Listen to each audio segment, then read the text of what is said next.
What is good, YouTube? It is your boy Jogger Joe, ready to go with What the Wrestling, the weekly episodic podcast in which I will review Raw, SmackDown Live, back to back, and tell you which one I thought was better for the week. Before I get started, if you would please give me a thumbs up down below, comment how you thought this week was, which one you thought was better, subscribe to me if you haven't already, and share this video. Alright, we're going to get started. It's going to be hopefully a pretty quick rundown of each show and how I felt about each one, but you know it won't be. Let's go. We start off with Raw opening up with the entire women's roster minus the new champion in the ring, and there's this weird pedestal in the ring. I actually thought that was really weird. I was like, this is stupid. Why would you have a pedestal, weird thing? Whatever, we'll see what it happened. So Alexa Bliss comes out. She basically talks about the Queen is dead. The Queen is dead because Charlotte is over on SmackDown. That's why the Queen is dead. But either way, the Queen is dead. The Queen is dead. Ah da da da da. So why be a queen when you can be a goddess? And I thought that was very. I don't know what the words are. It was very stupid of her because it's like she hasn't had too much. She hasn't had such a immortal or immobilizing run such as Charlotte. Like Charlotte can legitimately say, "Oh yeah, I came to the WWE. I've only lost like 3 or 4 times since I've been on Raw." And that's okay, cool. She can say that. That's what's up. She deserves to be able to say that. Alexa can't say the same thing because God, her first run in the WWE, at least on SmackDown Live and main roster, has not been pretty at all. Or at least I don't believe it has been. But whatever. At least, and look, and some of her fans can say, at least she's hot. Whatever. Uh, Basically, they went. Alexa decided she wanted to talk trash to all of the women in the ring. Bayley, who was also in the ring, decided she wasn't going to take all of that crap, and she jumped her basically, and that caused a big brawl, which led to I believe it was 8: Alexa, Emma, Nia, Alicia, Bayley, Sasha, Mickey James, Dana. Yeah, 8-woman tag match. I'm slowly starting to get tired of tag matches. Especially since it was just like it's all of them at once. Why put all of them at once? But whatever. It was a good match. It wasn't anything too exciting. It was very like a lackluster type thing. Uh, but everybody kind of got their good spot in where they could say they had a moment to shine in the match. But overall, it was all right. Alexa and her team defeated Bayley and all of those people. It was like I said, it was a short match. This next match, I'm really gonna just try my best to skip over it as much as possible. Luke Gallows and Enzo Amore. Oh my God, I've seen this. We've seen it. We've seen it. We don't need to see it anymore. Nobody cares. Luke Gallows won. That's it. Uh, we have a backstage segment in which T.J. Perkins he basically questioned Neville. And see, I really don't like what they're doing here because it's not like T.J. Perkins is stupid or anything. He knows that Neville is just using him to help keep his title on his waist.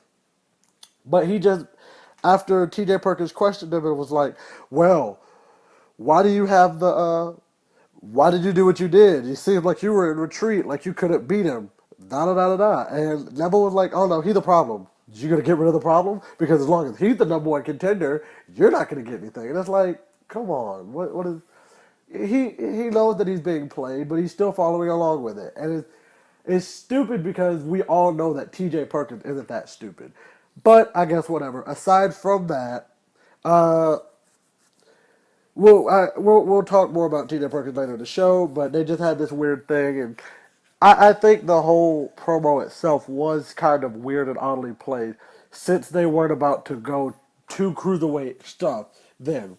Uh, Next we had Seth Rollins. He came out to basically he talked about what the future holds for him after the bullshit of a finish that was his match on Sunday, where in which he rolled up Samoa Joe and that was it.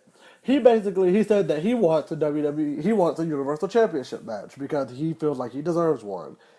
But of course, where would that go if it wouldn't be for the guy who beat him to become the first Universal Champion, Finn Balor? He came out who basically was like, yeah, I never actually lost the championship. I had to give it up because I had a dislocated shoulder and it did some bad stuff. I don't know the actual like extent of the injury. I just remember there was also a moment where he said, "Oh yeah, remember I beat you with a busted arm. Arm was dangling all around." And then of course, they they came out. They were talking, and Dean Ambrose before they could, I guess, get too much further. Dean Ambrose came out and was like, "You guys couldn't say crap because you guys know Brock Lesnar fights when he wants to, and I did it very often. And so since we don't see the Universal Championship that much, then that makes this title I got the most prestigious title on this show." And I'm not disagreeing. I really do. I agree with him. That makes the IC belt the most prestigious belt on the card. Like it really does because I don't know what Raw we're gonna see Brock Lesnar on. Probably we're not. We're probably not even gonna see him until Great Balls of Fire, which is the worst fucking pay per view name ever. Oh my god, that is worse than Taboo Tuesday. God, that is terrible.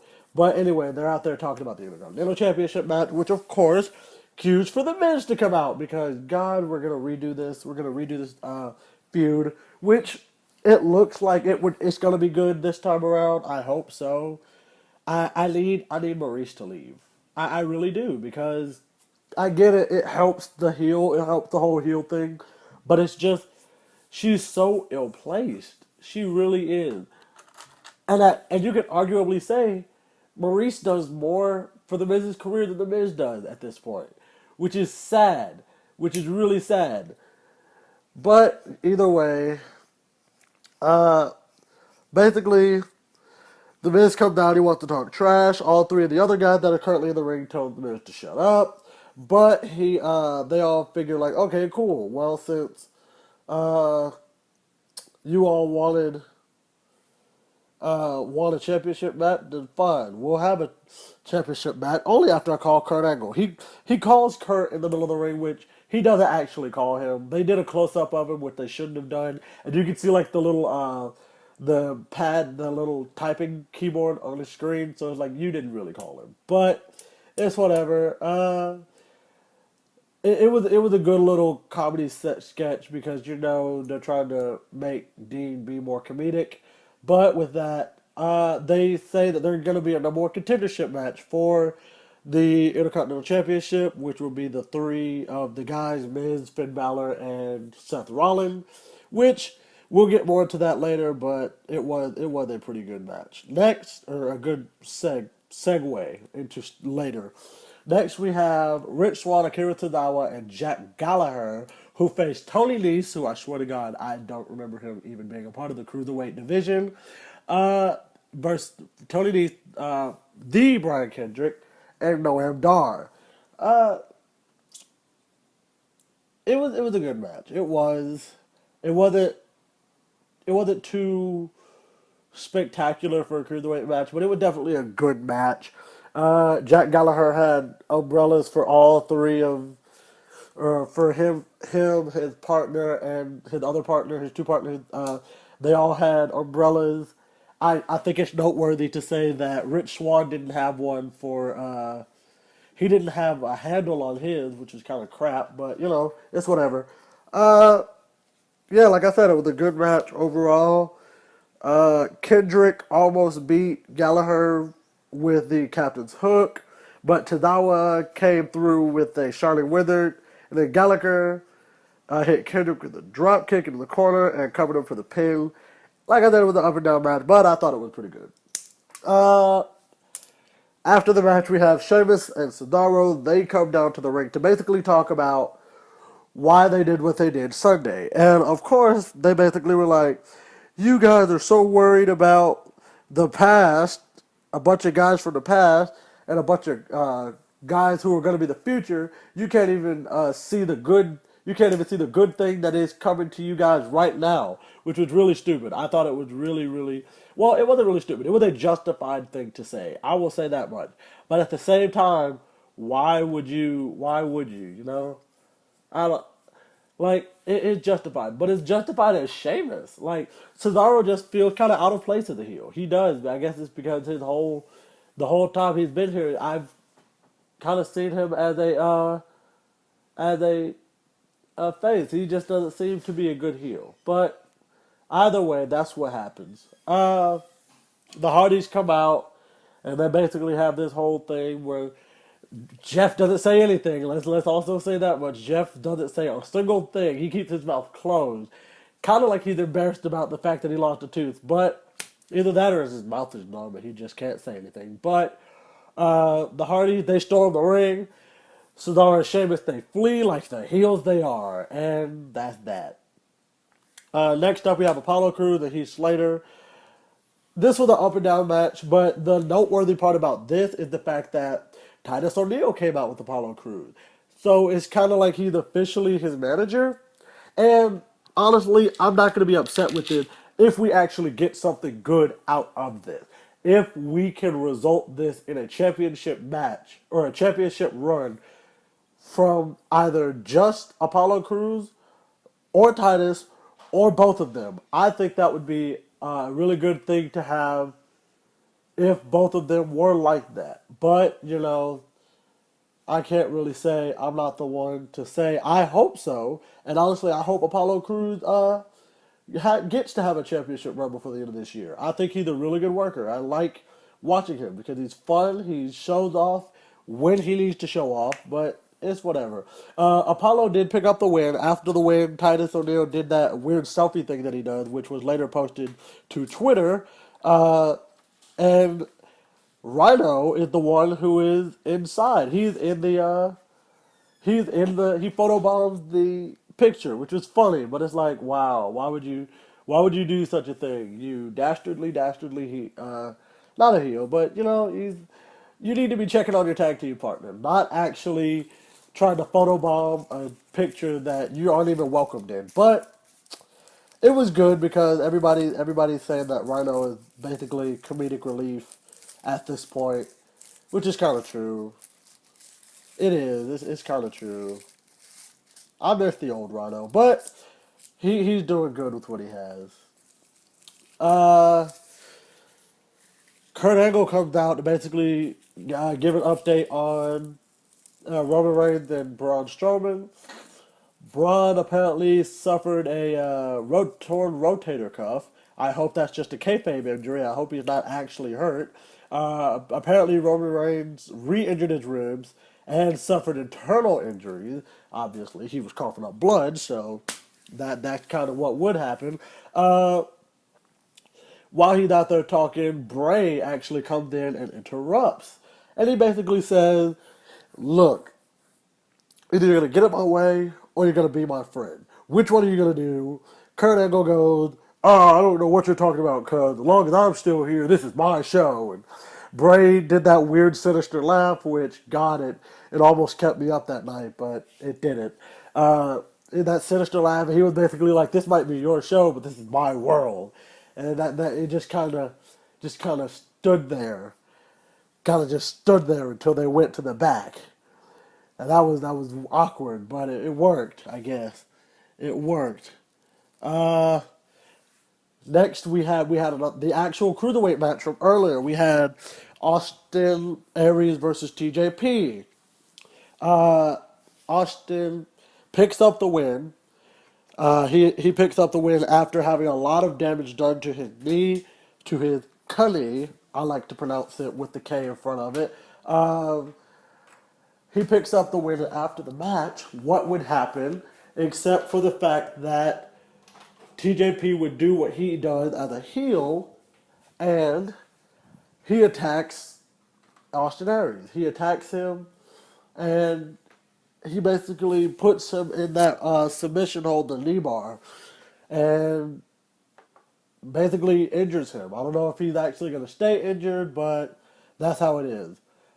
We go backstage, and I think failed to mention it from earlier, but Dean Ambrose is basically he's doing interviews with all of the people who are going to be excuse me, who's going to be in the cruiserweight contest, who's going to be in the intercontinental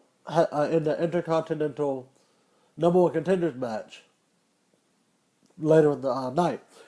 He interviews Seth. He interviews Seth, Miz, and Finn Balor. He does, and what's noteworthy for Finn Balor is he's like, oh my God, look at you.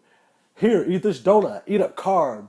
Finn Balor takes the bite, gives it back to Dean Ambrose. Dean Ambrose takes the bite, and then who would show up? Elias Sampson, the Drifter, again. Honestly, I think they need to continue doing this, but they also need to basically say this is who Elias Sampson is. We need to know who he is, and not just let him be that mysterious Drifter guy. Give him a chance. Like, I don't know if he's like waiting to attack somebody or what's going on with that, but they need to do something with him before he runs out, because he's running out real soon. Uh, Next up we have, let's see, where did we go from here? We had Goldust and R-Truth, who they came out, or they didn't come out. They went to the Kurt Angle, and they basically were like, "Hey, we want a championship match. We want a championship match, like, please, because we asked. Because you asked nicely, you get things." And basically, it was like, no, you don't get that. But what we will have is we'll have a tag team turmoil match next week. So there's that. We're gonna have a tag team turmoil match next week. That's awesome. Um, and lastly, we get to the Intercontinental Championship match, or the number one contender match for the championship.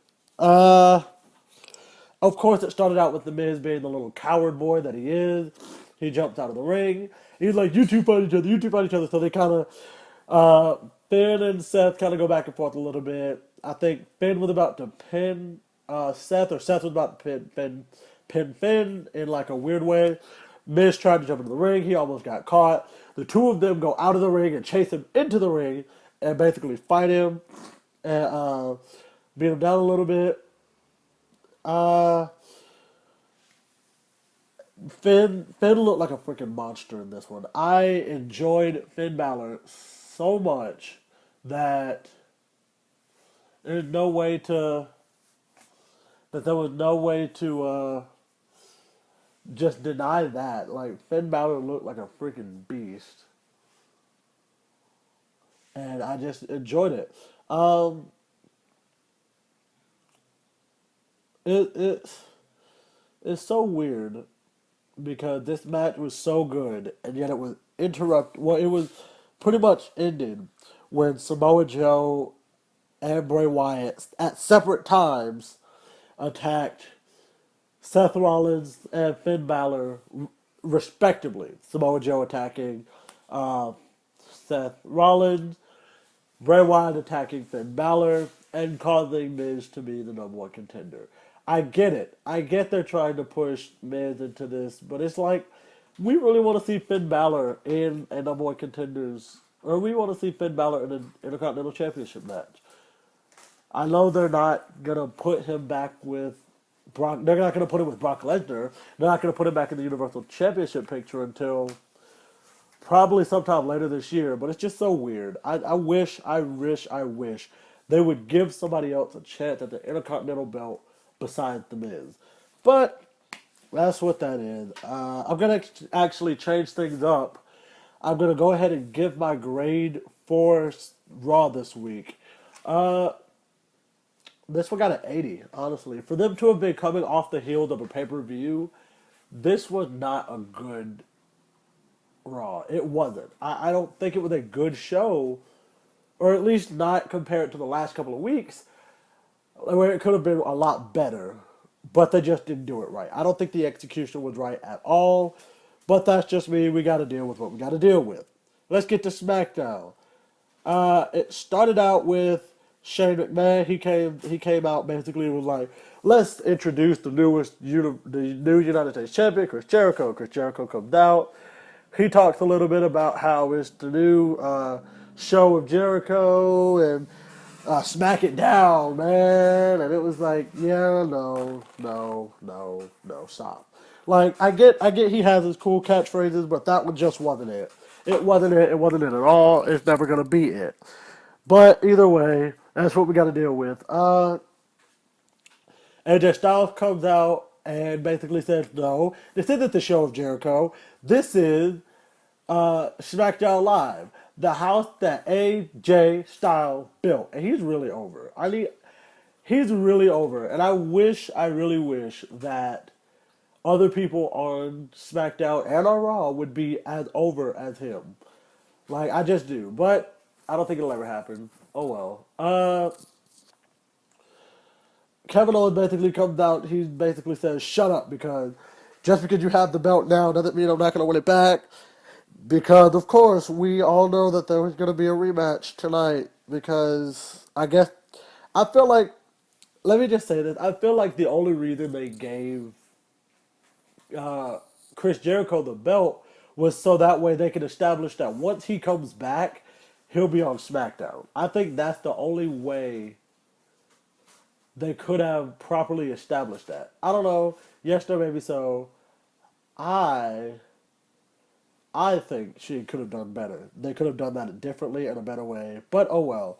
AJ Styles ended up attacking Kevin Owens, uh, and that prompted Shane McMahon to basically say AJ Styles is banned from ringside for the match later on between Kevin Owens and Chris Jericho. First match of the night is Jinder Mahal versus Sami Zayn.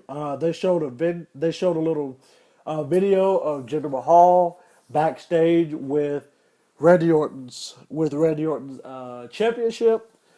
Shane McMahon comes up and takes it and says, "Hey, we earn these. We don't just steal them. This isn't yours." And Jinder was like, "Yeah, I'll be the Mahajara." I think that's what it's called, the Mahajara.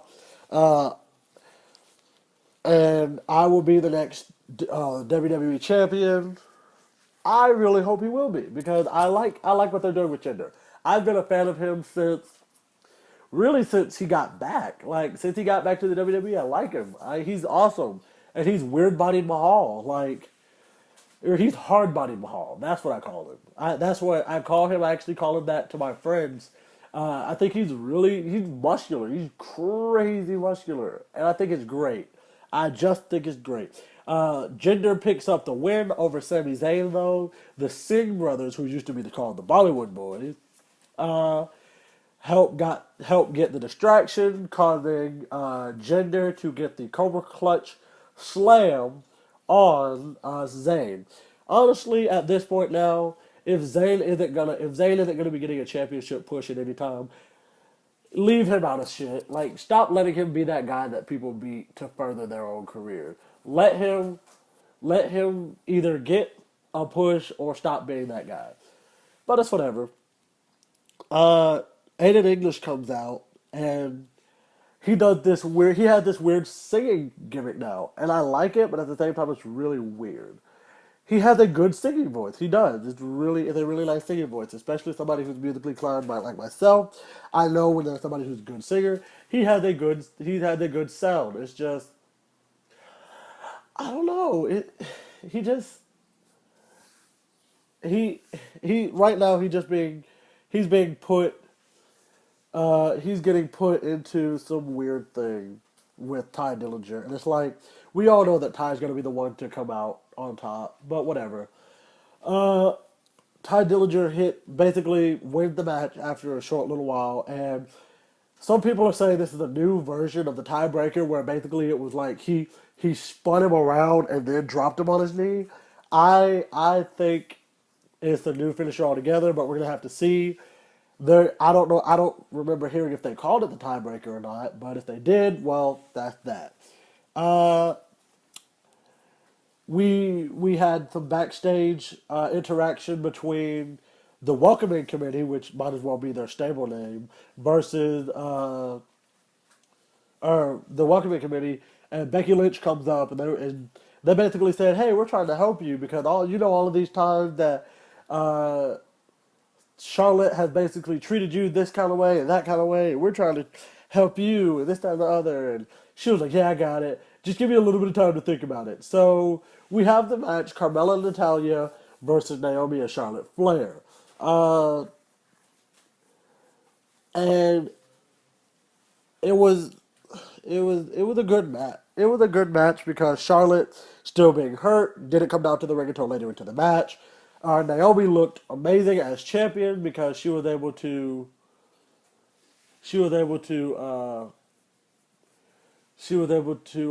fight off both Natalia and Carmella, but it was great. I think it was a great match. Carmella got the roll up heel pulling on the tight victory over Naomi. I hope this doesn't mean that she's going to get a championship match anytime soon. I really hope not. But after the match, the Welcoming Committee beat down both Charlotte and Naomi. Becky Lynch comes out. Becky fakes like she's going to be a part of thinks like she's going to be a part of the Welcoming Committee. As soon as she gets to James Ellsworth, she hits him. I don't remember if she kicks him. Oh no, she threw James Ellsworth into Tamina. James falls out of the ring. I'm glad. I love when James Ellsworth gets beat up. Not as much as I love it when Roman gets beats up, but it's whatever. But basically, the Welcoming Committee beats down the three of them. Is of course going to prompt to having a match later. Of course, it's going to be a six-woman match, probably at Backlash. Probably.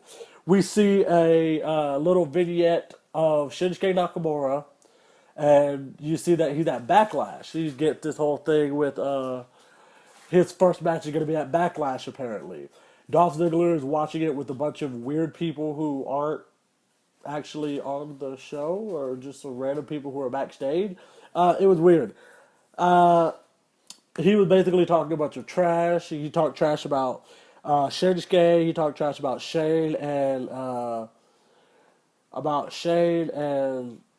Daniel. Shane actually pops up behind uh, Dolph. Speaking of, where was Daniel this week? I did not see Daniel at all this week. I wonder where he went. He's sick or something. And I think it's because his wife is getting really close to delivering their first little goat baby. Uh, Hashtag goat baby. Hashtag Daniel Bryan goat baby. Yes, I want that to be a thing. But either way, yeah, Dolph Ziggler she basically was like, Shane was like, Dolph Ziggler, his name is Shinsuke Nakamura, and you've seemed to have had a couple of run-ins with him, don't you think? And he was like, yeah, yeah, yeah. He's like, well, whatever. You got to get ready for your match tonight against Dolph Ziggler, or against wow, I sound like Mick Foley, against Sin Cara. Uh, the match itself was a pretty good match. It was, especially since Sin Cara has basically been called a botch monkey, this, that, and the other, and all this shit. So it was a pretty good match. His new ring gear is a little weird though. It really is. I think the whole full body thing doesn't completely work for Sin Cara. Possibly we'll see some variation on it. Maybe it was because that shade of blue didn't work for him. Maybe he'll get like red or something. It'll be better. I don't know. But that's that. In between that and the main event, we had a spoof vignette that I loved so much by Breezango called The Fashion Files. It was the best thing ever. The Fashion Files were so great where basically they had all of these different things. Like they had John Cena and how he was whereabouts unknown, which is funny because nobody actually has seen him since WrestleMania. They basically called out the Usos and basically was like, oh, they've committed crimes against fashion and this, that, and the other. And she and she wow, I'm so sorry. They said at Backlash, they were like, oh, we're going to take the championship, basically. The Backlash, I'm excited. I am very excited. Uh, I'm excited for Breezango versus the Usos. I don't know if they're going to win, but I'm excited for them. Part of me hopes that they do win. Part of me does. Just like I hope Jinder Mahal wins. But either way, uh, main event time, which is crazy. I don't remember seeing. I don't think we saw the WWE champ in this. Wow, that's crazy. Oh well. Uh,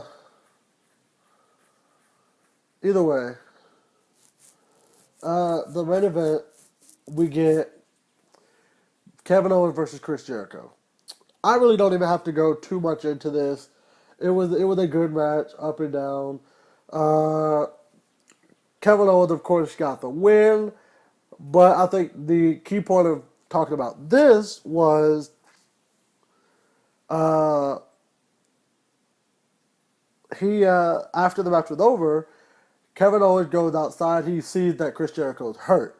He actually for a couple of seconds looked like he's really sad that this match was over, that this whole thing was over, and that he's hurt. But of course it wasn't. He attacks him again, hits him with another pop-up powerbomb. Uh, then he leaves again. Walks up the ramp a little bit, turns around to see that they have him out of the ring. They're getting ready to try to help him to the back. Yeah, no. He comes back and attacks them again. He grabs a chair, puts him in the chair, and slams him into the steel post.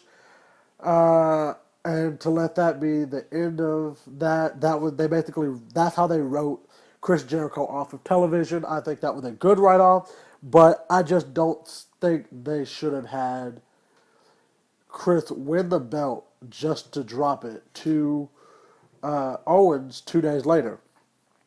Oh well, that's just how that is. Uh, and that's that.